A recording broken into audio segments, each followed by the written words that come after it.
So what we're looking at here is the PhET University of Colorado simulation for one-dimensional collisions, and I wanted to just point out a couple of things that I've seen as pretty common misconceptions in the past. And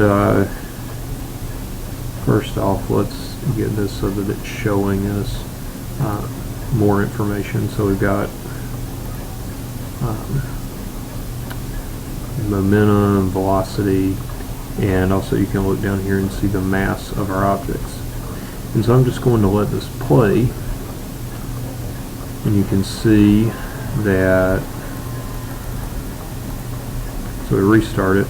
So the momentum of the small mass is 50 kilograms times meters per second, and the larger object has 0 momentum. And I'm going to let this play, and then afterwards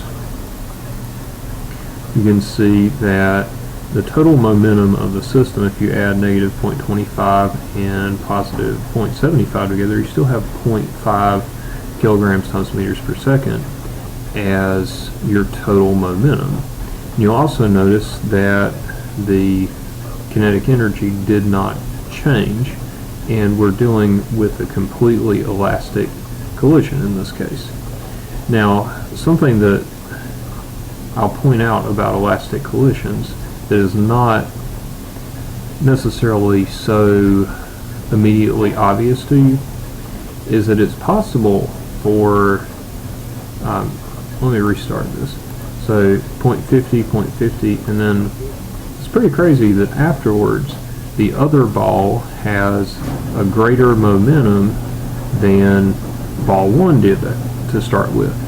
And the reason for that is that momentum is still conserved, but the impulse that is delivered is going to be greater than 0.5, because this ball has to not only stop moving, but it has to change directions.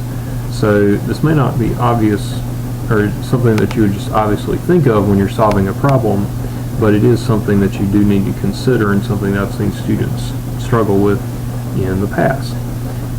Something else we can do with this, reset it. I'm going to change the elasticity to 0 for this one, and play, so you can see that they stick together. Now you'll notice that, I don't know if you can really, okay, so you can see that those add together to 0.5. So even, whoa, didn't mean to do that. Let's just do a reset all and get back to where we started. Okay, so kinetic energy is 0.25 before.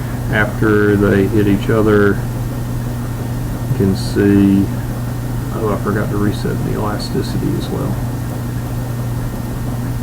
Okay, and after they hit, even though the momentum is still conserved, if you add the 0.35 and the 0.12 together, momentum is conserved, but kinetic energy is not in an inelastic collision. However, if you have an elastic collision, kinetic energy is conserved. So in all types of collisions, momentum is conserved, but only in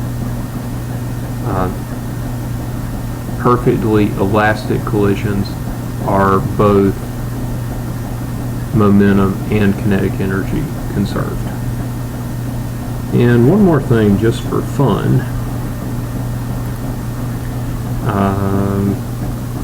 if you want to do something fun, take a tennis ball or any small ball, maybe a golf ball would work too, put it on top of a basketball and drop it, and here's